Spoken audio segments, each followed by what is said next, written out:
But I'm wondering, is this the same? It should be the same, right? Yeah, because you clicked it out from where we were. Okay, cool. So we're there. Zero viewers if people are It'll- getting the pin. I think it'll go through though. But I'm wondering, is this the same? It should be the same, right? Yeah, because you clicked it out from where we were. Okay, cool. Great. So oh wait, we're recording now. I think it'll go through though. Cool. There's 4 viewers. What's up, guys? Yeah, because you clicked it out from. I wonder. I should click it out from. Do we have 2 open? No, it's just monitoring through right there. Okay. So if I close this, is it going to close this as well? I think so. Okay. I would just keep it open. I think we're fine. Can we make 2 windows then? Yeah. Okay, awesome. Well, hi, everyone. Yep. We are just getting set up here on our end, and we can see that a couple of you have been able to join into the Nearpod, which is wonderful. If you have any trouble getting in there, go ahead and just drop us a line in the comments, and we'll assist you. Cool. I saw a couple people that it's funny because there's a lag on this, and now it's gonna make my brain hurt. Let's watch the other one. Let's watch the other one. Let's keep the chat open. I see and what keep you're the other saying. window You're better open. than me at this. Okay. Thanks for your patience, guys. Google made us do this a different way than we're used to, so it's fine.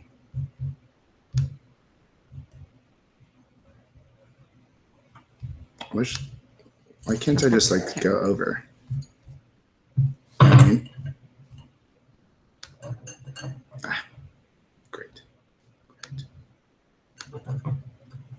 Great. There we go. Great. Yeah, now we are all set up. All right. So there is a chat on the right-hand side over there. If you have any trouble logging into Nearpod, let us know. And just, for those of you who are here, one of the reasons we like to use Nearpod is because we don't want to lose this face-to-face. A lot of time in webinars, you see the people like say hi and introduce themselves, and then all of a sudden it's just like slide. So we wanted to be able to see you guys. Right, yeah. Exactly. Or have you guys see us. Yeah, and we wanted to see us too. Yeah. So again, thank you everybody who's logging in. I see that there's 11 viewers right now, which is a lot of fun. And it looks like everybody's logging into Nearpod. Yeah. Yeah. So if you're viewing this from a phone, be sure to download the Nearpod app, and then the code is actually in the chat. But other than that. Yeah. If you get logged out for any reason, or if you join in midway, the pin is going to be the same, and you'll just pick up right where we are. So. Yeah. Cool. I think we'll give it a couple more minutes before we start. Absolutely. Right? Absolutely. I'm really excited that everybody decided to come in on a Saturday morning. I know. Yeah, that's really nice. Thank you so much, guys. I hope that you get a lot of value out of this, and I'm fairly certain you will. I think that's one of the exciting things about like social media and all these things in general is you really get to connect with people who share similar interests and ideas. Right. And that's the biggest thing. And that's really I think that's what gets me up in the morning, and I know that's what gets you up at like really early in the morning. I think I'm up as early as you are late, though. That's the thing. Okay. Because I got your Snapchats about this like at like 12:30. I'm always surprised you respond. I'm like, sorry. You usually send those right before I'm about to go to bed, and then I'll be like, okay, I'll deal with all this work stuff in the morning. And then he responded. I'm like, no. Gonna close the work for tonight now. I can't preach hustle if I'm not gonna actually hustle. And you definitely do. All right, so Alyssa, welcome. Audrey, hi. Emma, Gwendolyn, Caitlin, Kayla, Travis. Thanks for joining us, everyone. Mishka. Hey, nice to have you here. Yeah, I'm excited Mishka's here. Again, if anyone's having any trouble at all with the Nearpod, do let us know so we can help you get in there. These slides will be available to you afterwards as well, along with a little ebook that we put together. Yeah. So yeah, we'll be emailing all of this out to you guys. Yeah, that's something we're super pumped on actually is Saba was nice enough to put together an ebook to actually help you get started with your digital portfolio and your personal brand, so we don't leave you and you're like, all right, well, now what? You know what I mean? So that's going to be cool. So everybody who's registered through the Create and Inspire website, Saba's website, or my website will be receiving that shortly after the webinar. Yeah. Yeah, that'd be cool. Yeah.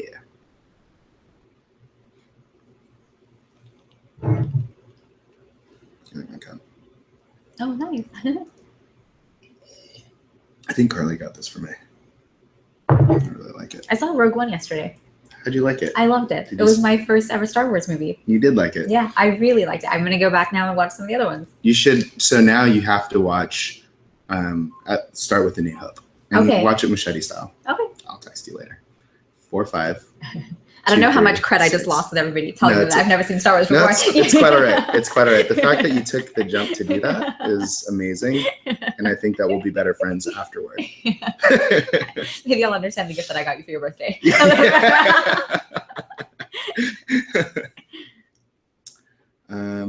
Cool. What time is it? So maybe we can start by just talking a little bit about like where Create and Inspire came from. Sure. I know we were talking a little bit like, we've kind of called this like personal branding and digital portfolios. But one of the things that we had talked about was how personal branding means so many different things to so many different people. Right. But what did it mean to you? Because you're the one that came up with this title.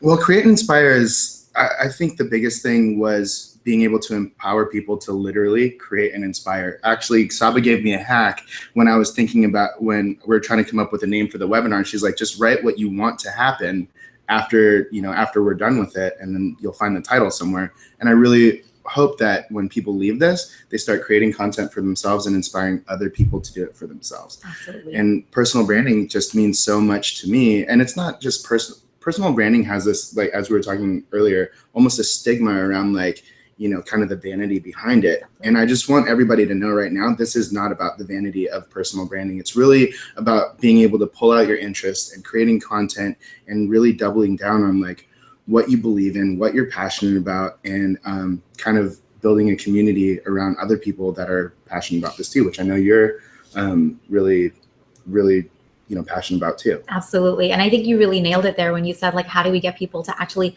identify what it is that they're really passionate about? And so that's a little bit of what we'll be talking about today as well.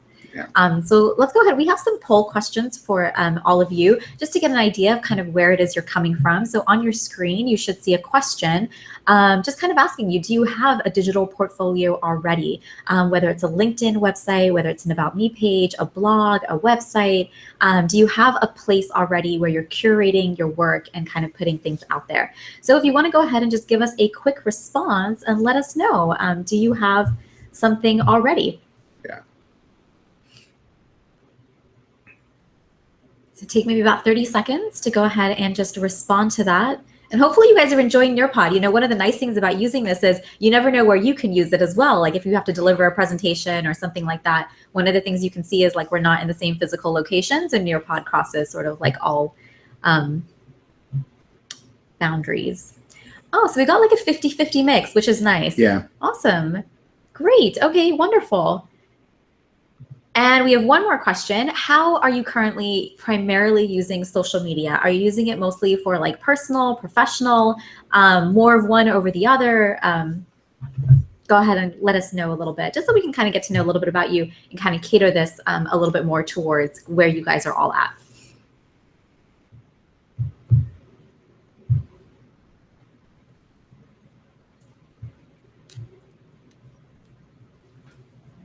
It's fun that like the realness is because I'm going to go into documenting all of this later, and it's just like, and they'll be like, oh yeah, that actually did happen. You were actually there. Oh, wonderful. Oh, wow. We've got a really big mix here. So we can actually share these responses with you guys. So I will actually share this one. One of the nice things about sharing responses with Nearpod as well is that you'll notice there's no names tied next to any of the data, but you can kind of get a quick glimpse into sort of where everyone's at. Look at that. It's like totally like split into thirds. Oh, that's funny. That We've got reminds some me of personal, Simon Says or whatever. More professional, and then some more personal. It's a total split. Yeah, okay, like awesome. Evenly. Yeah, definitely. Okay, great. Well, that definitely gives us something to work with and something for us to talk about as we kind of go through this. So let's introduce ourselves for people who don't know us. Sure. So I'm Mikhail. I am the co-founder and CEO of 712 Media now. Okay. We'll be rebranding everything. Very nice. And I also host the Year One podcast, which is brought under 712. And I really like Eggs Benedict. I really like Eggs Benedict in Star Wars. Awesome. My name is Saba, and I used to be a high school history teacher, always had a passion for using technology, and I'm currently the Director of Innovative Learning over at the Keck School of Medicine Physician Assistant Program. And my journey in moving from high school history teacher to Director of Innovative Learning at this med school happened really through my passion and just kind of sharing my work and getting involved in different projects, which is why now I'm such a huge believer in people showing their work, because I think it can just lead to amazing opportunities. My favorite food, brownie sundae. Brownie sundaes. Brownie sundae, dessert over everything else any day. Breakfast, lunch, or dinner. Awesome. All right, awesome. So what are we going over? So today we're going to be going over a lot of different things, but one, why now is the time to build your personal brand and your digital portfolio. We're also going to be going over content development strategies and ways that you can actually start producing great Instagram posts and finding out what you're really good at. We're also going to be going over how to use Facebook, how to use LinkedIn, Instagram, Snapchat, Instagram stories, because it is a little bit different. And we're also going to show you guys how to keep everybody engaged and in the ecosystem of all of your social platforms instead of producing the same content everywhere. So one of the things that I'm really passionate about is the fact that when you start thinking about your personal brand, it's not, it's not how many followers you have. It's not, a color scheme or wearing sunglasses in every other picture. Your personal brand really is about what you say, what you do, and how you make people feel. And, it doesn't even have to be on social media as a thing. It's just the easiest way to communicate with people. But your brand is, there's a quote out there, your brand is what people say about you when you're not in the room. So think about what you want people to say about you when you're not in the room and when you're not around. Absolutely. And I think, at the end of the day, it's also like a really great tool for just self-reflection. Yeah. A place for you to be able to, curate your own ideas and your thoughts and just how you're thinking and feeling, and being able to kind of go back and reflect and then sort of learn from that. So I love that. All right. So why should you even begin thinking about building a personal brand or building a digital portfolio? And the real reason that it sort of just really comes down to is being able to pursue what it is that you are truly interested in. Working with graduate students and undergraduate students and even really high school students as well, one of the primary things we see is that people feel like they just have to jump through the hoops, that, I've got to put in my time before I can actually do the kind of job that I'm really interested in doing. I have to get an internship just for the sake of getting any internship that's on, the job board or the job posting list. As a student, it's just about how many boxes am I checking off of AP classes and extracurricular activities and this and that. And I think in that rat race of trying to get my first job or my university application or, whatever it is it might be, we really sometimes forget to think about what is it that we're truly interested in doing with our lives. And I think the biggest benefit that social media has given us is we now have that choice. And the younger you can start, there's no age limit to it, but the younger you start, the more you're going to be able to position yourself to be in a position to do the work that you truly want to do versus work that you think you have to do.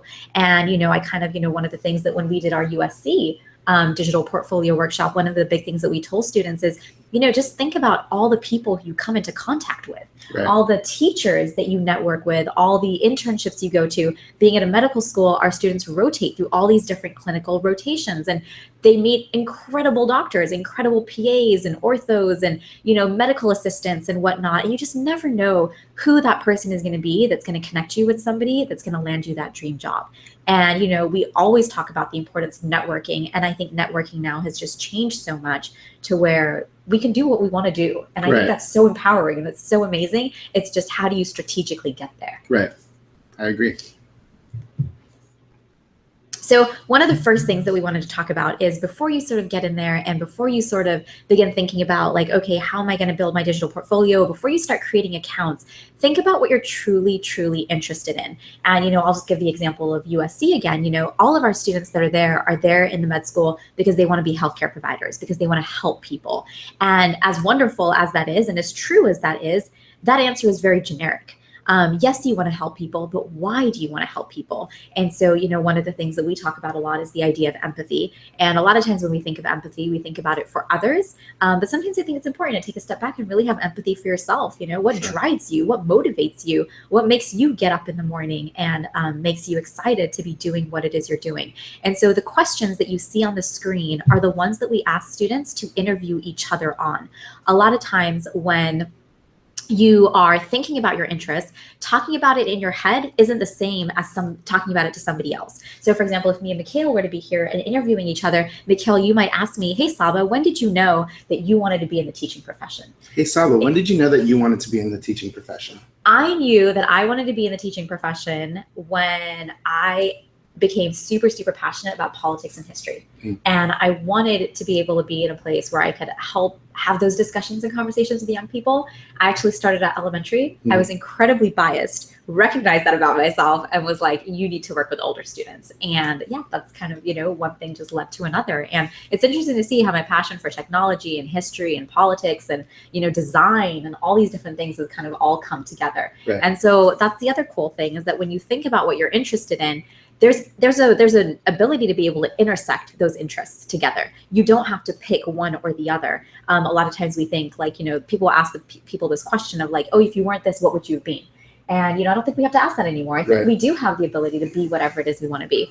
So again, we'll be sharing these questions. Another one is, what challenges and opportunities do you see in your profession? One of the big quotes that we hear from this guy called Tony Wagner is, the world doesn't care about what you know, they care about what you can do with what you know. Right. And if you're going to be able to apply things, what challenges and opportunities do you see that you can be at the forefront of solving or being a part of or bringing together a team to collaborate with in sort of embarking on that journey? Yeah. So those are sort of some brainstorming questions. Again, it's a lot more fun if you do it with a partner versus just trying to do it on your own, but we will be sharing those with you as well. Yeah. So the first thing that I typically recommend to anybody starting to build their personal brand is that you should build a website. And a nice place to build a website is on squarespace.com.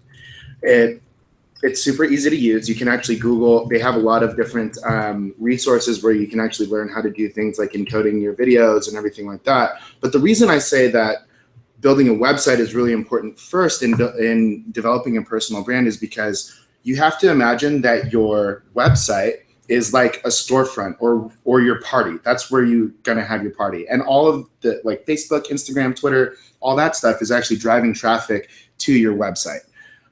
There you can actually collect data. You can collect email addresses, which is really important for building your brand or building connections later on. And in addition to that, it also acts as a portfolio, and it also acts as a acts as a portfolio where all of your information is. Your blogs, if you're a photographer, all your photos can be hosted there. Your videos can also be linked and everything like that. But it's kind of an extension of your identity, and I truly believe that the website is really important. So when you're picking your URL, let's say, I think that your name is really important. Obviously, if your name is Drew Johnson, it's going to be a little bit harder to find. It's actually going to be a little bit harder to find. But, if your name is something like Saba Kidwai or Mikhail Alfon, it might be a little bit easier to kind of get that URL. If those aren't available, do something that maybe if you want it to be more anonymous, do it around what you're passionate about and what you believe that you're going to be building your brand around. Or you can also find different URLs like, let's just say mikejohnson.media or mikejohnson.tv, things like that. And that's where you should start, is with your website. Absolutely. And Mikhail actually redesigned my website. And that's kind of like how we became friends and how we got into this work together. Was we met on Snapchat or Instagram. I don't remember where we met. We can't figure it out. But it was one of those platforms. And I was sort of at a crossroads. Social media was moving really quickly. I was wanting to start my own consulting company. And there were just certain things that I wanted to put together. And Mikhail looked at me and was like, oh, but you're all over social media. And I was like, yes, I am. But there's a method to the madness. And there's sometimes a lot of strategy that goes behind, how you build your brand and things like that. And so my website was a hot mess. A lot of information, very unorganized. But again, that's one of the things are changing so quickly. Like websites now, the importance of being mobile friendly. Absolutely. My website was not mobile friendly at all. And so having Mikhail come in and help me sort of rebrand a little bit and really ask me questions about, sort of like goes back to the interview thing, ask me questions about what I was interested in, what I wanted to do and achieve, really helped me, I think, sort of consolidate and it's funny you pulled that out of my brain because I was thinking, oh yeah, the mobile thing. The other reason why I believe Squarespace is actually one of the best ones to use, especially for one, it's not very expensive. It's like $20 a month, but it automatically formats to a nice mobile experience. And when you're building your site, remember you want to think mobile first and then desktop second, because everybody's viewing information from their phone now. And it's only going to go more toward the phone, right? Yeah. Okay. Cool. So now what? Now that you have your website and you got some nice pictures, be sure you have a bio on there. Make sure your contact pages are there too, so people can get a hold of you. What do you do? How do you start actually building your brand and your digital portfolio? Because a lot of that is going to be based around the different social networks, actually. I want to ask you a question. You talked a little bit about like the website name. Can you touch on the importance of building a consistent username across your platform? It makes it easier for people to find you is the number one thing. I mean, it's hard now. I was lucky enough to where I kind of saw that I wanted that to happen. If you don't have it now, find something that's simple. Like Ask Miss Q is super simple. Try to leave out the underscores. I see that like a lot of these things where it's like, 7 underscores and it makes it impossible for somebody to find your username. So the more simple, the better. If you can find your name with a dot, that would be great. Okay. Or just something even smaller, like mine's MIQK for anybody that doesn't know. And that's really easy. But it's important that you make it easy for everybody to find you, for sure. So do you think if somebody has like a different Twitter handle, a different Snapchat handle, a different Instagram handle, should they go and start creating accounts again? Should they leave it as is? What kind of advice would you give people? So for Instagram and Twitter, you can change them anyways. That's right. Okay, Yeah. Absolutely. That is correct. But for Snapchat, you can't. Right. So if you decide that you want to really double down on Snapchat, think long and hard about that because you'll have to create another account for it. But I think changing your name or at least making it more consistent is definitely important. Absolutely. Awesome. All right. So we talked about the importance of having a website. Another platform, and we're going to share multiple platforms today. I think we both believe in the importance of not being everywhere all the time, but sort of having a good solid home base and then kind of building slowly from there. But one of the ones that we sort of encourage a lot of students to jump in on is LinkedIn. And LinkedIn have really upped their game in the past year. I mean, they went from being sort of this like, sort of being viewed as, let's say, like, website for like older professionals who are networking and whatnot, to really being a hub for young people to be able to jump on and find opportunities. And they've really reworked themselves a lot, I think, to really be more inclusive of that demographic. So with LinkedIn, you sort of have like a really solid home base. And I think it's an important profile for everybody to have, regardless of where you're branching out from, because at the end of the day, that's where a lot of people are going to go. Not to mention, that's one more thing that will come up about you in your Google search if somebody decides to put your name in, which is another fun activity to go try. But with LinkedIn, you can post media clips now. You can post projects and articles and links and all this kind of good stuff. You can build a professional learning network. You can join groups. LinkedIn recently came out with an app where you can put in, your university, and it will bring up all the job listings that match your profile. You can apply to jobs directly from within LinkedIn. You can get people to refer you. I mean, the list really just goes on and on. But for me, I think the two big things that were a game changer were being able to add media links and being able to publish posts. Yeah. I think those two were just sort of huge things. So I want to just kind of highlight and show you some of the features in LinkedIn. So you should be seeing a couple of images pop up on your screen. One of the nice things about LinkedIn is right up at the very top, when somebody clicks your profile, you have an opportunity in 2 to 3 sentences to capture their attention. And I think that's really key. And I think you're going to talk about this a little bit later, is the importance of capturing attention.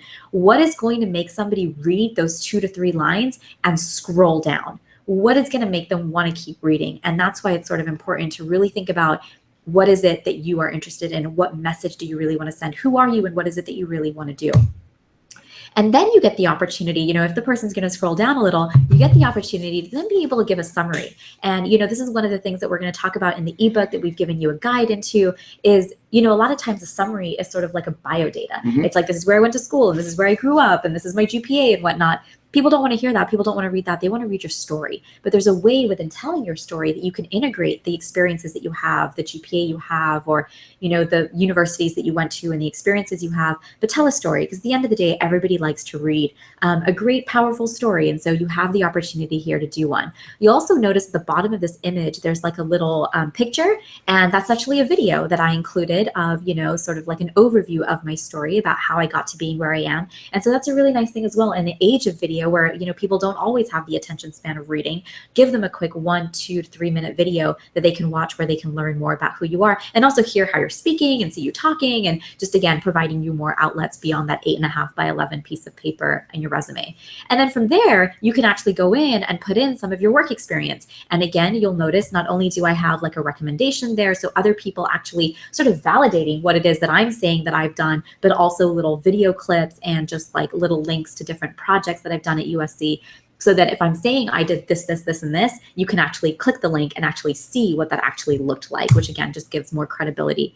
You can get endorsed for things. You know, if you're saying you're great at, you know, whatever skill it is you have, and there's 100 other people backing you up on that idea, again, you're going to become a bit of a stronger candidate. Again, being able to put in recommendations and things like that as well. So I have a question for you. I noticed that a lot of people that signed up today are actually students. How important do you think it is to sign up for a LinkedIn account and build it out as a student? Oh my God, 100%. And I think, you know, one of the things about LinkedIn, just because you're starting off as a student, you can change your job title at any time. It would be me working at one company and going to another. But one of the biggest benefits that we tell our students is look around you and look at your classmates. We at USC, we're a 3-year program and there's 60 students in each course. By the time you graduate, that is 180 people from your profession that you have in your network. That's not including your professors. That's not including anyone that you're seeing out in the field. That's not including anyone you're visiting at different events. And so we tell our students, by the time you leave, you should have a solid network of 600 professionals who are going to know who you are. Right. And connecting with them on LinkedIn puts a name to a face. You know, there's a lot of times where I think back to teachers I wish I could get a letter of recommendation from, or teachers I wish I could just ask a question to, or classmates that I just want to be able to keep in touch with and see how they're doing. But yeah, in an era where things are so competitive, word of mouth is everything. Yep. Having that network, I think, is just key. Absolutely. So Jay Hauslander just asked if there is an app where you can upload your status to IG, Twitter, Facebook, and LinkedIn all at once. There are a lot of apps that do that. And we're actually going to do a Q&A at the end of our presentation as well, where we can get super tactical with everything that you want to go over. But I'll answer this real quick. There are apps that you can do that, like IFTTT. There's, you know, Hootsuite is another one that you can use as well. With that being said, I don't recommend that at all because it crunches down your organic reach. And in addition to that, you want to be able to keep everybody from platform to platform and give them a reason to follow you on each one. So I don't necessarily recommend doing that, but there are apps like IFTTT that that can help you with that. Why don't you touch really quickly then on social media managing software? Because on those ones, you can sign into all your accounts and then more quickly sort of tailor them more specifically. Yeah. Do you recommend that? Is there one that you would recommend for people, Hootsuite or Buffer or? Yeah. I like so we use Hootsuite for monitoring and commenting back only. When it comes to actually managing your platforms, Twitter, you can schedule if you really need to schedule things out. Twitter, you can schedule everything out. Facebook, there are ways to schedule it out if you have a business page. Instagram, you can use stuff like grum.co, but I don't really recommend posting from those, again, because the organic reach is lower. Got it. So you're saying the best way to do it is to actually jump into the platform and post that way. Yeah. Very interesting. Yeah. I did not know that. Yeah. Very interesting. All right. So then let's touch on our first one, then Facebook. Yeah. Facebook is a beast. And what's funny is I think a lot of people have this idea that Facebook might be dying a little bit, but they're not. As of November 2015, they were getting over 8 billion views per day. In fact, one thing that you have to understand is that YouTube is actually still the biggest video platform, but Facebook might have passed it since then, so that might be incorrect what I just said. But think of Facebook as a way to get discovered. Obviously, everybody knows that Facebook tracks your interests from your Google searches, your YouTube searches, to the websites that you visit, in addition to the type of content that you're sharing and the type of content that you're engaging with on Facebook. And it's actually going to push content that's similar to that to you all the time. So Facebook is a really nice way to get discovered, especially by a little bit older demographics.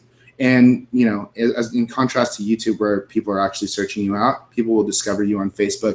And it's the most powerful way to share content, in my opinion, because it formats really well for video. It formats really well for articles, and it formats really well for pictures. And obviously with live stream now, organic reach is great. And it's a nice way to interact with people in real time. Yeah. Something like this. Awesome. So this actually goes back to what we were talking about with sharing your content very well, right? So a couple hacks. One, if you are uploading videos to YouTube, to Facebook, don't just post the link. Something that everybody should get in the habit of doing is taking the actual file from your hard drive and uploading it natively to Facebook. And that's something that, Hootsuite or Buffer isn't going to allow you to do. Now, the reason you want to do that is actually very important, because the first thing is you have to imagine the user experience of Facebook when you're going through. You're probably just scrolling up and watching people, watching people in their live streams or any shareable content, and everything's automatically playing. You want to be able to fit into that context and have your videos automatically play as well. Right. So that's very important. In addition to that, when you're commenting when people are leaving comments for you, it's always nicer to actually start a new comment and tag them as opposed to just replying. The more comments that you have, the wider your reach is actually going to be. And then when it comes to sharing articles, make sure that your picture is big. You want to make sure that you have really nice big pictures on there. And I think that's really it. Also, one thing that's very important is the content that you share is also part of your personal brand. Right. Right. Absolutely. So, for me, I share a lot of like Gary Vaynerchuk. I share a lot of your stuff because both of you guys have the same belief system that I believe I have as well, or that I do have. So remember that when you're doing that. And, it depends on how you really want to use this. If this is super personal for you, right, and it's just, if it's something that it's just for family and friends, cool. That's one way to go about it. But just know that if you are sharing stuff about, some weird party, political, let's put it there, political and whatever, like that's how people are going to view you too. And that's how you support that. And it's funny because you guys actually probably already know this, but you haven't really just thought about it for that long. And that, when somebody else shares something about, whoever they supported during the elections, you automatically have this, absolutely, this belief about what they think. Right? Absolutely. Which isn't always a bad thing. Yeah, I share a lot of political stuff. You know how I think. No, it's not. But I wanted to ask you a question, and this was one that students asked you when we were at USC, and that is, should you have separate personal and professional accounts? Yes and no. Or actually, yes, but you should use both. And here's why. Within the 500 to 1,500 or up to 5,000 friends that you already have on Facebook on your personal accounts, there are people that you want to work with and people that you can do business with and people that can help you. Your organic reach is going to be much wider on a personal account than it is on a business account. Right. With that being said, there's a lot of features on a business account that are really nice, like scheduling out posts, right, being able to create a business Instagram, using Facebook ads later in the future when you start getting really good at this. But I think that with how available all of our information is, because if it's not Facebook, it's Instagram. It's not Instagram, it's Snapchat.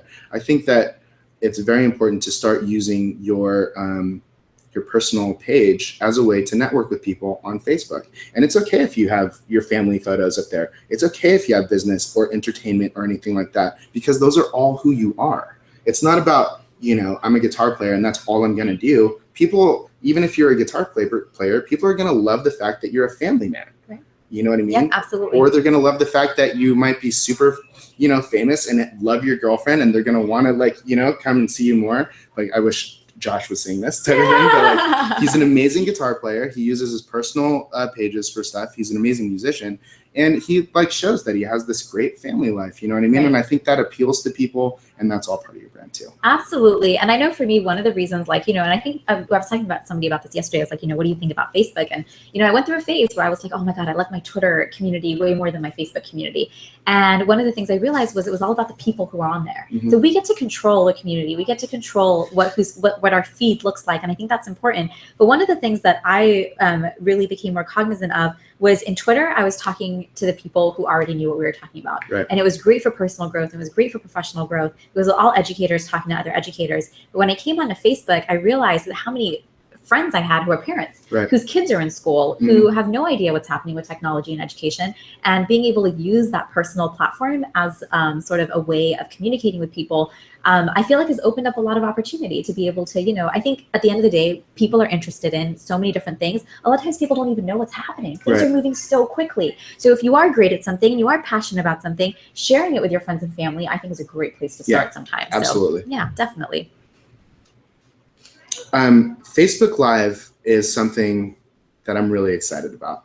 And some of the things that I love about Facebook Live is the fact that you can literally do content, create content on demand. Right. And right now, as you might have seen, there's commercials, there's billboards, which is actually really nice owning a media company, because now like people are like, no, we definitely have to do Facebook. It's like, okay, cool. Because it took a lot of convincing before. But with the reason that this is important is because you can actually create community immediately. As you can see in this screenshot right here, people are commenting in real time with what you're saying, and you can have conversations about whatever you're talking about, whatever you're passionate about, and really reach people and get them to understand you a little bit better, like in a real-time format. Whereas if you're uploading like a vlog to YouTube, you might never see the comment. Right. So being able to say that one thing to multiple people and start developing a community is rad. And then in addition to that, people within the comments as well can start building a community with themselves too. So I think that Facebook Live, if you're comfortable with being on camera, or if you just want to try it, is something that is very important. And what's really nice about this is it's not just about the brand, but well, it is about the brand. With Facebook, all of your content is going to stay there unless you delete it, as opposed to Snapchat, and that's what you get to look back to. Absolutely. Right. So absolutely. So next is Instagram. I've been having a lot of fun with Instagram. You have. You're good at everything. Thanks. So Instagram is obviously one of the big power social media platforms right now, and I think that it's become, at least for me, it's become so much of a pull-in type of experience as opposed to just pushing out content. Okay. And I actually believe that where Twitter actually was super strong was that you had to engage with people. That's kind of what it was. Right. And Facebook with Facebook Live is adopting that. And Instagram, people are much more inclined to engage in comments more than they used to. And now you have the opportunity to talk, speak with them and reply back. I love the new commenting feature. It's much better. Exactly. The new commenting feature is amazing. So let's go into how to actually create this properly. This is super tactical for you guys, which I'm really excited about. As you can see on this slide here, that's actually my page. Now, if you look, you'll see that there's a contact page as well, or a contact button on my bio, as well as a website, I believe. I have to pull that up. I haven't looked at my own in a long time, to be honest. But the way that I was able to do this was by creating a business Facebook page as well. Okay. So you can't actually do it without having a business Facebook page, because it's going to ask you to link up. But with that, you just click on the gear and then you scroll down and it'll actually show, transition over to a business page. The reason that this is really nice, at least as a business or building your brand, is because you want people to be able to contact you so that you can, whether it's getting the next job or, securing a contract or whatever it is, you want people to contact you easily and anonymously, because if somebody is leaving a comment, they might not be as comfortable talking about business or work or anything like that. Right. Now, I love how you have the stacked things with the emojis. Yeah. How do you do that? Because you can't do it directly from Instagram. No, it's fun. You actually have to go on desktop. Okay. And then on desktop, you go and edit your profile, and then don't leave a space between the word and like the two lines. Don't leave a space, just click enter, and then delete any space before that. And then I'll just cut and paste the emoji into there. But that's funny that you bring that up, because your bio is insanely important. Yeah. It's funny how many people say that they're a photographer, or you can tell that they're a photographer because they have beautiful photos, but nobody would ever know to contact you about that because you didn't actually put it out on your Got it. Yeah, you didn't actually put it out on your bio. So whatever you want to be known for, if you're building a business, or let's say you're majoring in psychology or anything like that, and you want to connect with more people, make sure that that's in your bio, because that's how people are going to identify you. Another small hack is this, and it's not something that I do because it seems really cheesy to me, to be honest. But if you want to do it, on your when you're leaving a caption, actually tag your own name in it, because somebody's likely to click that. And when they click that, it goes automatically to the entire page where they can see everything about you and contact you. Oh, interesting. So with your call to actions, that's a nice little hack. I like to keep everything native personally and just have conversations. But that is something that you can do. Wonderful. one of the things, it kind of goes back to what we were talking about earlier with like the interest interviews. If you can really zone in on why you like doing what you're doing, instead of just saying, I'm a photographer who does, wedding photos or studio shots. I looked at a really cool profile yesterday, which was like, I'm a photographer who likes to tell a story through each image. Right. And, just like something little about yourself that sets you apart, that makes somebody think like, oh, okay. And, once he said, I like to tell a story through each image, I'm like looking through his images now, trying to come up with a story in my head. Yeah. Like, whoa, what is he trying to do in this one? So like little things like that, I think make a huge difference. Sure. Another thing that's very important is to use the right hashtags. So hashtag my mom always does this is something that isn't going to get you any reach, right? And the reason hashtags are really important in building your brand is because it allows you to be indexed and discovered by people that have similar interests. In addition to that too, like somebody's going to look at your hashtags, and this is really deep in the psychology of it. People are going to look at your hashtags and then they're going to make an assumption about you and what you're about as well. Right. So everything that you post is very important. A little hack here is I actually have a lot of my hashtags saved in my notes on my phone so that I don't have to do this every single time. Actually, I might be able to. I do the same thing. Yeah, so good. You can just copy and paste all the hashtags and it makes it easy. Right, and to make it a little bit cleaner, it's the same thing. You can put it in another comment, and then you use the dots to to push it down so that it's not coming up as your full second comment. And I think that Instagram's actually formatting this a little bit better than they used to. But using the right hashtags is important. There is a website called hashtagify.com where you can put in like hashtag entrepreneurship, and it's going to show everything that's similar to that, that's getting that much reach as well. Interesting. Yeah. That's helpful. Stories. I love stories. We love stories. We do. And I think that's one of the most things, I think that's honestly something that got me so excited about social media that just didn't have me that excited before, is the power of being able to tell your story is transformative in today's day and age. Yeah. So Instagram stories is really powerful because I think what I've noticed over time is that people are much more likely to swipe up and engage with something that you're doing as opposed to commenting on a post. Yep. But it's actually allowing some really cool things. One thing that I've been really excited about is the fact that I can tag out and I can tag like Miss Q, or I can tag you guys or anything like that. And that starts building your network a little bit more, and it notifies that person, and that's a lot of fun. In addition to that, when you're doing stories, saying something like click the link in my bio is a great call to action because people are actually consuming this content. One thing that I'd like you guys to do if you are using stories regularly is after you do, like, a lot of people will go through and it's like 6 or 7, I've seen like 15 little snippets. After wait about an hour or like 2 hours, or look at the end of the day and look at the people that made it to your last story. Right. The people that made it to your last story just consumed all of the content that you put out there. They actually cared about what you were eating all day. Go to their page, comment on something, say thank you, and start building a community that way.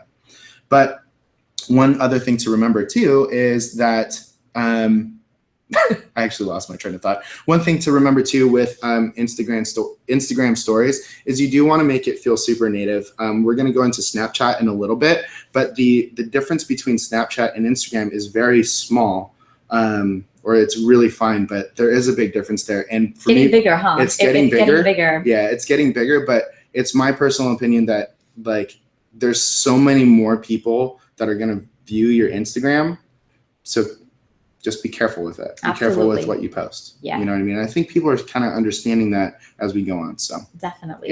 Yeah. One of the things that I love the most about stories compared to a post on Twitter or Facebook or Instagram is the continuity. Yes. You get to take people on a journey. And for me, that's been transformative because for people to actually be able to see so that's what it looks like when it all plays out, and being able to give a bit of context through narration. Yeah. Huge for how you want to do things. And this is kind of what we were talking about too. I believe that Instagram is like the red carpet and Snapchat is the after party. And the thing is, I really, really like the after party.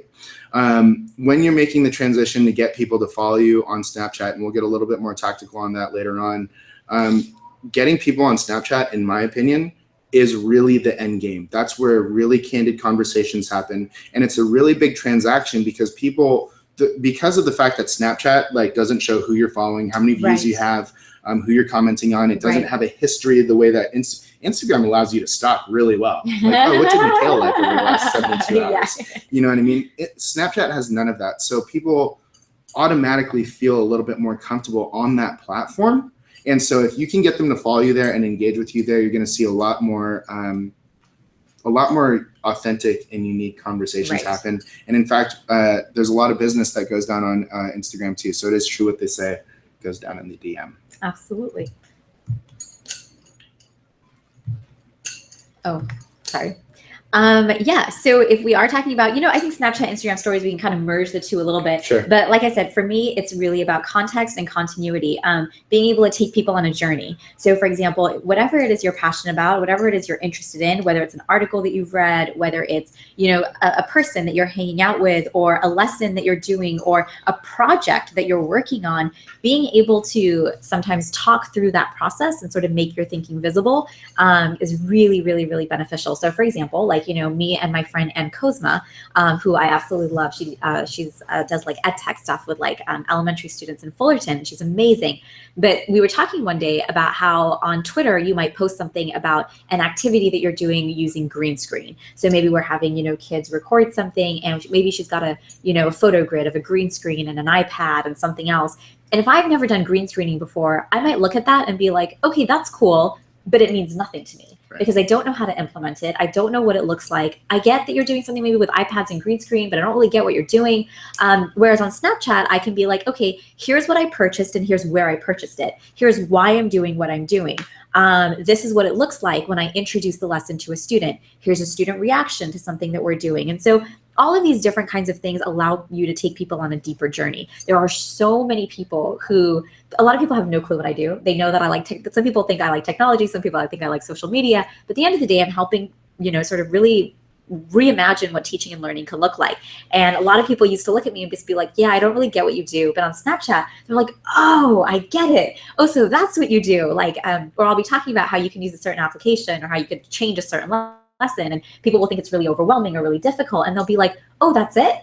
Oh, I can do that too. And it's empowering because you've been able to give people context. You can take them on this journey that's not broken. They can swipe up and ask you a question at any point throughout the story. Yeah. You can link them to more information or different articles. There's just so many possibilities. Like, what are you excited to share with people? And I think that's exciting. Yeah. And you know what? I think the swipe up thing is really important because the messaging function on Snapchat is killer. It is. The fact that you can send a 10-second video and add a lot of depth to your interactions, the fact that you can actually save some of those conversations too. I don't know if you guys know this, but when somebody sends you a DM, if you hold down on it, it will save it. So when you open it up next, it's still there.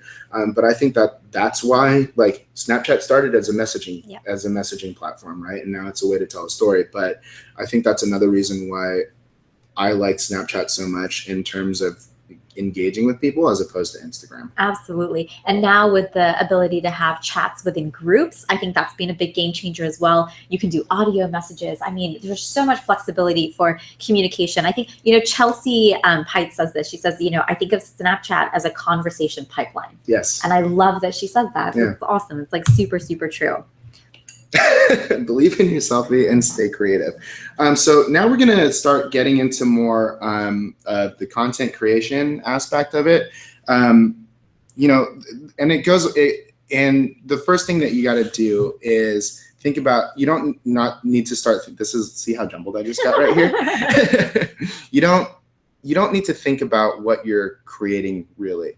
All you have to start doing is documenting what you're doing. So if you're documenting the fact that you're studying for an exam and you start talking about the things that you're learning, and you do that on Snapchat, and then in addition to that, you take the flat lay picture on Instagram of all your books with your coffee and your Red Bull and everything like that, and start tagging using the hashtags of what you're studying, and telling stories in your in your captions. Right. And then even doing like and then after that, doing a Facebook Live of, look, I just studied for 2 hours on the psychology of da-da-da-da-da-da, and this is what I learned. That's a really easy way to document everything. In addition to that, a nice way to promote yourself on each platform is to say something like, hey, I just linked up a blog, check it out on Facebook, or there's a link on my bio on Instagram. The more that you can keep people in your ecosystem will help you out in the future. But the trick to doing that is making sure that you tell different sides of the story on each platform. So you don't want to be posting the same thing from Snapchat to Instagram and the same thing from Instagram to Facebook. Right. You have to think of like, how are people actually consuming content on each of those platforms? It's video on Facebook, it's nice pictures and stories on Instagram, and then it's super kind of almost gritty on Snapchat. So how do you tell that story properly on each one? Absolutely. And Sam here asked a really great question in relation to like students and teachers. And I think this can go for businesses and clients maybe even as well.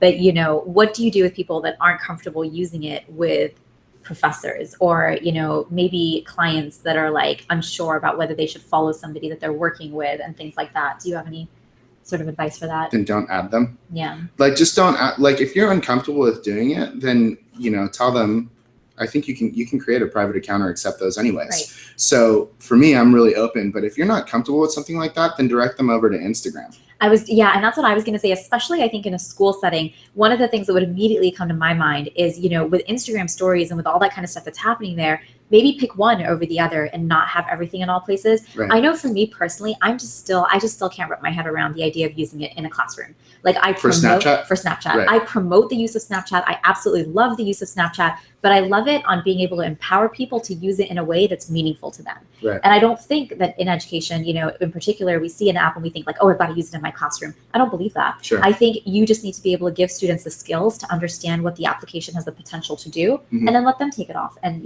kind of use it however it is that they're interested in using that platform. Yeah. So, yeah. And here's the other thing too.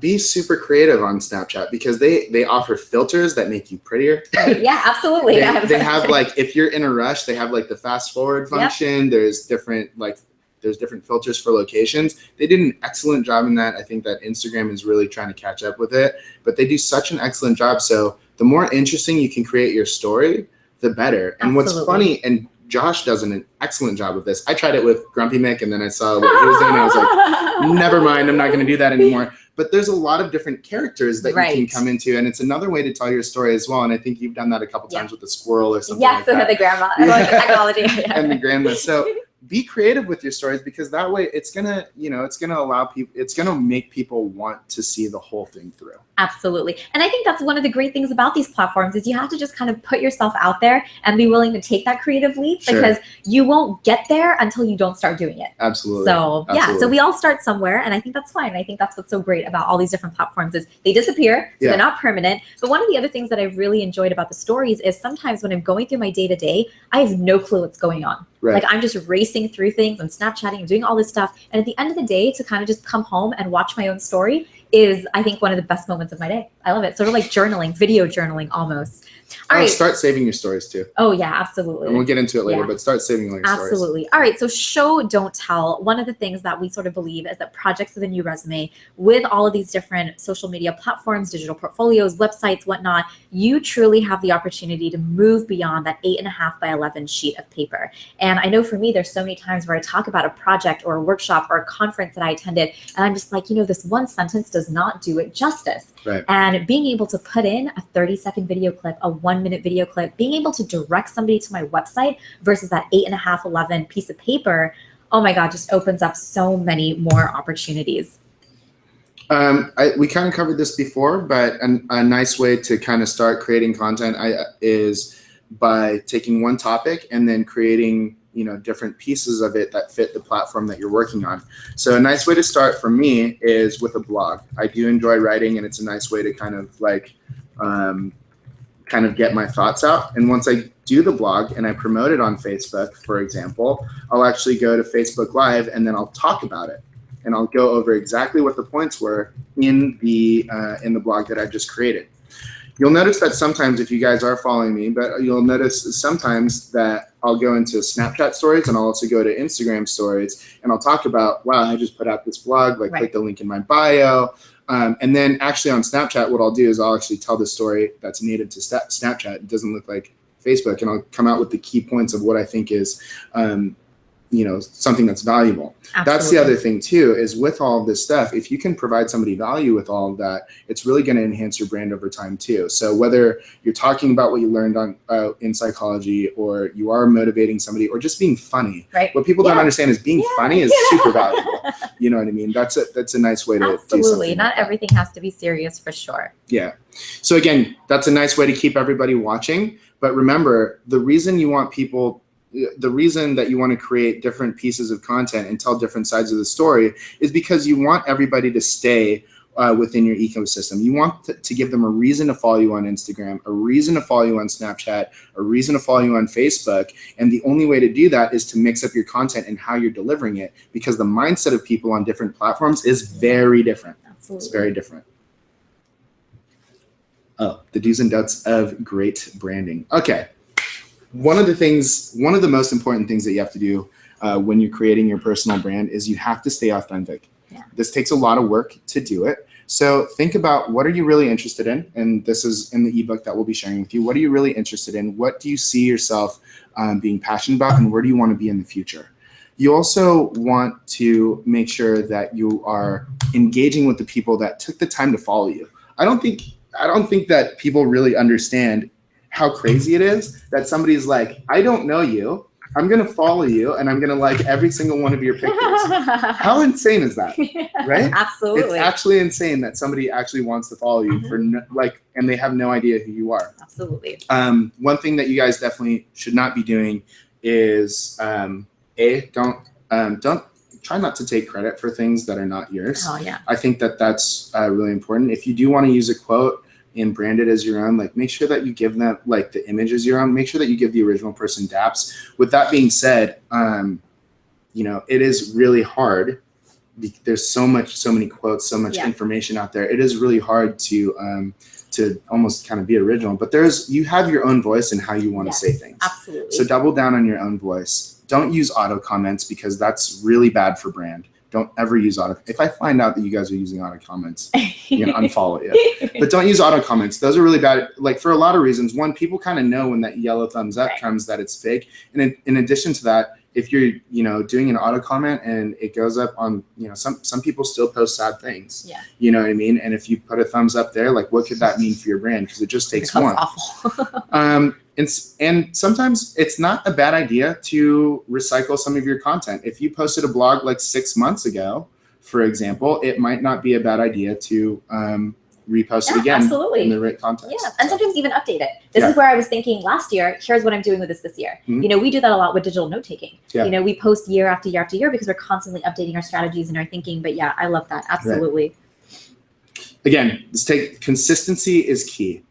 And the reason that you want to be consistent on Snapchat, on Instagram, on anything is because, especially on Snapchat, the way that it functions is the last person who posted is going to come up to the top of the people that you follow. If you noticed, right? Okay. So the more consistent you are with it, the more often that you're going to come up to the top of somebody's feed, and more often somebody's going to watch you.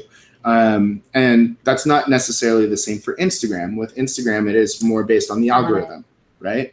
But doing this very consistently helps build your brand and keeps people in there. And you'd be surprised what happens after like a week of not posting. People forget. Wow. Because people are engaging so much. And if they don't engage with your like Instagram post or your Facebook post for a week, like you have to start all over again with what that person is interested in to come up. Got it. Yeah. Interesting. And finding your voice. Again, this is going back to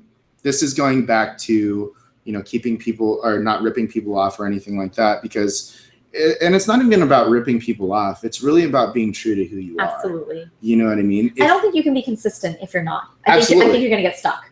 Absolutely. Yeah. There's no way that you're going to be able to continue developing a personal brand if you don't truly believe what you're into, and if you don't speak in your language. Yes. Like, it's okay, and I think that's actually the next slide. It's okay that you might not be very good at live video, right? And as Gary Vaynerchuk said, everything works, but not everything works for everyone, right? So if you feel like you're a better writer, then continue writing and push that out. There are a lot of people that want to consume content that way. If you feel like you're better on video, but you're really bad at writing, then double down on your video skills. You don't have to be good at everything, but take time to figure out where do you feel the most comfortable, and then focus on that and then create partnerships around, you know, if you're not a great photographer, ask your friend who is a great photographer to help you out and, you know, manage your Instagram account or something like that, and you'll trade them for writing blogs. That type of thing not only builds community, but then you're really kind of being able to communicate better. But again, it starts with self-awareness and understanding that you cannot be good at everything. Absolutely. And, you know, I think we were talking about this the other day, like, what does confidence truly mean? You know, I think one of the biggest benefits of today is we don't have to be good at anything. And it's such a relief. It's like a huge burden off your shoulders, because there are so many people out there that love doing stuff and want to do stuff and want opportunities to do things. And if you are able to say, hey, this is my strength and this is what I bring to the table, this is what you bring to the table, let's now work together. Right. That is super empowering and honestly really relieving. Yeah. Because I don't have to now be good at everything anymore. I can be Like good at Instagram. what I want to be good at. Yeah, like Instagram. Like, you can be good at Instagram for me. But it's what that I'm learning. But watching you helps me learn. Sure. You know, and that's one of the things, again, when we think back to the classroom and we're having students do group projects, a lot of times, you know, people are like, well, I hate group projects and one person ends up doing all the work. Well, they end up doing all the work because we don't take the time to be like, okay, well, what are you great at? Sure. You know, it's one of the first activities we do when we put students in groups is everyone identify what it is that they love to do and what it is they think they can contribute, and then let's organize around that. Right. And that's going to allow me to learn from you, you to Yeah. learn from me, and for all of us to learn from each other. And you're right, that builds community. Yeah. And that's what helps, I think, people pursue their passions at the end of the day, is that Absolutely. there's opportunities to do so. And just real quick too, I know that we have a couple more. And by the way, thank you so much for everybody that's still hanging out. Like, that's crazy. We didn't realize it would go so long. But like the truth of this is how like Saba and I met. Yeah. Like, I don't know if it was on Snapchat or Twitter or something, but it was literally through this type of formula. And now, like, she's helping me with presentations, right? And I'm helping her with Instagram or whatever it might be, and Facebook. And it's like us working together started on Twitter and doing exactly what we're saying. And now I think we're on to some fun stuff, and we're hoping to empower you guys to do the same thing as well. So it's real that happens. It is. Yeah. I mean, it definitely happens. And I think it's one of those things that a lot of people don't always believe. Yeah. It's one of the things that you have to experience, I think, to truly be able to sort of be like, oh, okay, yeah, like that is Yeah. true. And it gets you excited. But again, it comes back to what you were saying, be authentic, be consistent. Right. I think a big question a lot of people ask us is, well, how do you have time to do all this? And for me, it's not really even about time, because No. it's just me, my day to day. Yeah. So picking up a camera and recording whatever I'm doing is like, it's just comes naturally, Sure. sort of. Yeah. So yeah, I agree with that, being able to really sort of be true to yourself. All right, so we've given people tons of information. Sure. We've talked about lots of different platforms. And I know in my experience in working with students is that their first inclination is go to LinkedIn.com or open up their Snapchat and open up their Instagram and start posting and, you know, being like, okay, well, where's going to like my profile settings and whatnot. And one of the reasons that we thought it was important to put an ebook together for you guys is so that you can take a step back from the platforms and open up a Google Doc, a Microsoft Word document, a Pages document, you know, whatever document it is you want, and begin actually listing out some of the things that you want to put into your profile. So for example, take some time to really think about, what is that about me going to look like? What is the story of you going to look like? That 2 to 3 sentence mantra, what is that going to look like? And by having that all listed in a document, when you go to sign up to these platforms, that cut and paste is going to go super fast versus I'm opening up my LinkedIn. Oh yeah, what should I write about myself? Okay, don't have anything. Maybe I'll come back to it later, and you won't come back to it later.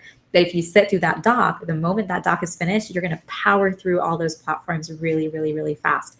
Curate your links. Do you have articles? Do you have publications? Do you have interview clips? Do you have YouTube videos? Think about the content that you already have. And even if you don't have anything with it, oh, look at that. Both the girls are I know. oh. It's the best. But even if you don't have content, think about where you might generate content from. Everybody has something. Use the brainstorming time effectively. It's going to make your profile that much more powerful. So we will be sharing out that ebook with you guys in a email after this webinar, along with the link to this video and the Nearpod slides. So you'll have everything with you.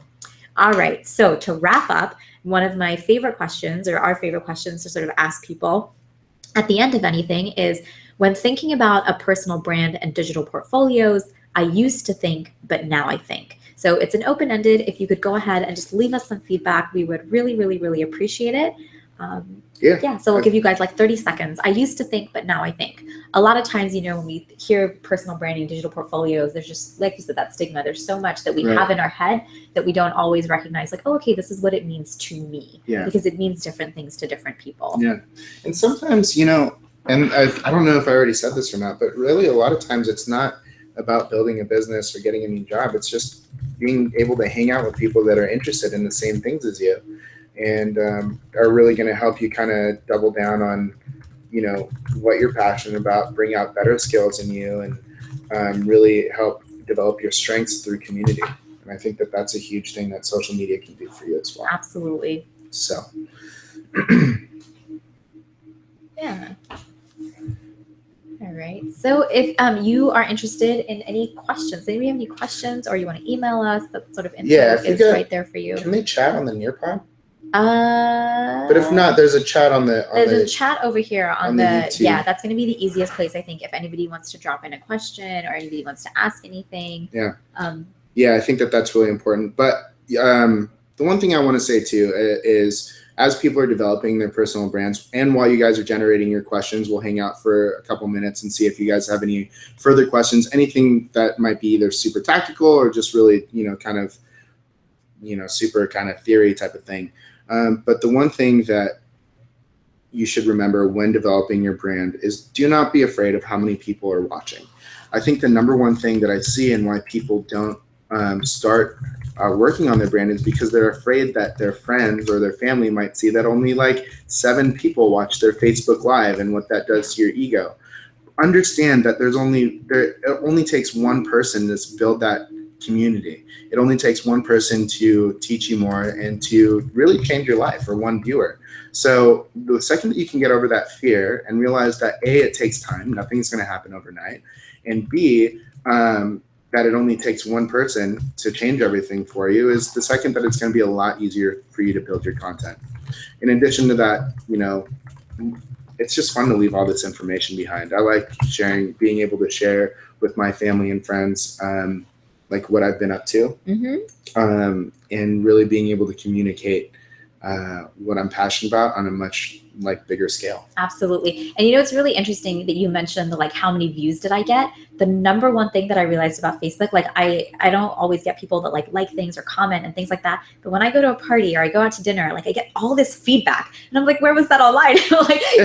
So a lot of times you have no idea who's watching what, who's sharing what, who's consuming what. Just because somebody's not liking, somebody's not commenting, sure, they might be doing something else. There's a lot of people that are running these things just in the background, or they're in meetings and they're on these things and they don't have the time and they can't sit there and type and do all that kind of stuff. So don't worry about who else is watching. At the end of the day, do it for yourself. Right. It's that self-reflection, and you learn so much from speaking out loud and talking out loud.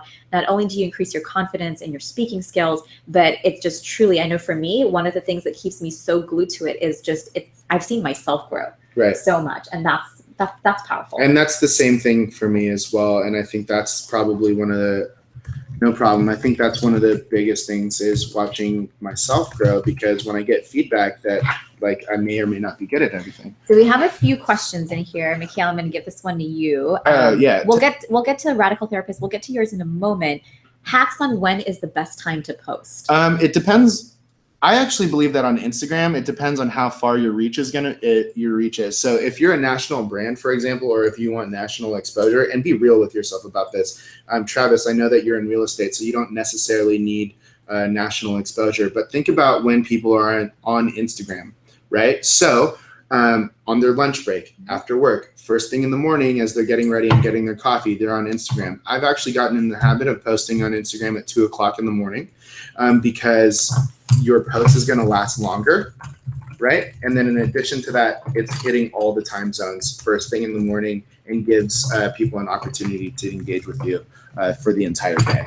Awesome. And then there was another question from Chris, who's asking, what about the darker side of social media, like the trolls or people leaving negative comments and things like that? These are important, but now I think the quality, that's very true. Oh, so what about trolls? Yeah. You're going to get them. That's the thing. How do you handle the darker side of social media? Ignore them. Ignore them or enlighten them. It's up to you. For me, I kind of ignore them, and I just say I've had people comment poor things. It's like, hey, look, I'm sorry that you didn't resonate with this. I definitely love to have a conversation with you. Make that real. The reason that people have trolls is because they're just upset that they're not doing what you're doing. That's such a real thing. I'm sorry. It's so real. Yeah. You know what I mean? But there is going to be a dark side. I always try to delete, if it's super negative and I'll delete that comment, I'll ignore them, and I'll block them. You know what I mean? Yep. Or, for a lot of females, it could get really weird on Snapchat and whatever else. Yep. Man, if you ever feel uncomfortable, block, ignore, it's fine.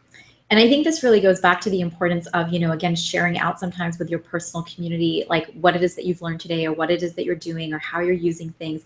Because as adults, there are so many that just don't understand. Social media is moving too fast. Technology is moving too fast. And we just really don't have the leadership to support it. Right. I don't want to, talk too much about what we're going to be doing on the 24th, but we're doing a seminar with Audrey, who's going to be coming from the East Coast, talking, with parents about how do you talk to your kids about social media and online safety. And, kids are growing up completely unsupervised. As adults, we don't really have a clue about what's going on. And so how are kids supposed to know? And you, again, get this culture of everyone's just trying to figure everything out together. So yeah, I think it's important to enlighten people. Really absolutely is. Block those creepers, get rid of them, report them. There's those measures in place as Yeah. well, which Instagram is really, really good Yeah. at. But again, use those opportunities as an avenue for enlightening other people. Share those negative. Yes. We always share the positive. Sometimes it's important to share those negative experiences. Mhm. This is what somebody said to me. This is an experience that I had. How can we learn from it? How might we Mhm. be able to help people? What opportunities might there be for companies to start talking to their employees, for schools to start talking more with students and things like that Yeah. as well? For companies like you, Absolutely. like you're doing, reaching out to parent communities and being able to say, hey, these are some strategies for what you can do with your young ones, Yeah. and being able to, because that's going to be that's their world. Yeah. That's their world. That's how and people communicate. It's getting crazier and crazier. So Yeah. yeah. The other thing too is if you do really post with positivity, and you come from a place of really trying to deliver value to other people, those trolls will just fall off because they'll get annoyed Yes, with the fact that absolutely. you're, you know what I mean, that you're so happy. I think that's another thing that bothers people. Yeah. I think people want to find that happiness and people want to find those things. And so again, just empower people constantly and help people. And I think that's sort of the way to Absolutely. success. Absolutely. Cool. I think, did we cover everything here? I think so. Thank you here we so go. much for joining us. This isn't, we got an answer here. I used to think that these were important, but now I think the quality of use is important. Absolutely. Quality is huge. That's Yeah. number one. That's Well, I number love one. this. These young 14-year-olds that are like creating their LinkedIn profiles right now and building their websites. We have some. Wow, that's so awesome. Oh, Thanks, awesome. Gwen. Cool. Yeah, so we'll be sending you over Yes. an ebook shortly so that you guys can start developing your personal brand. Of course, follow Saba, Ask Miss Q on Twitter or Snapchat, whatever, same for me, Mick. If you guys have any more questions, please feel free to reach out anytime. And we would love to really continue the conversation with you guys and help you out as you're doing this, because this is a very big overview. There's a lot of day-to-day stuff Absolutely. that we're not able to cover, and we would definitely love to help you throughout the way. Okay. Absolutely. All right. Thanks so much for joining us, everybody. Take care and enjoy your weekend. Yeah. Bye.